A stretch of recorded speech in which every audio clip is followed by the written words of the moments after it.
Hey professionals! Today we're going to get a tour on how to create a gig.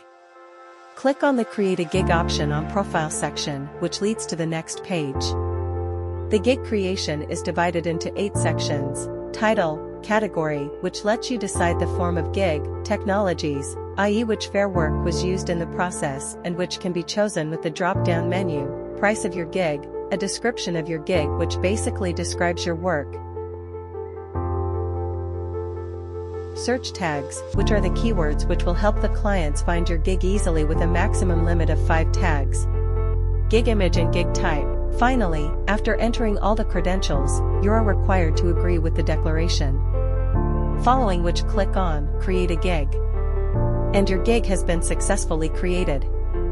You can also view all your gigs with the link coming below. Click on the link and it'll take you to the page showing your gigs.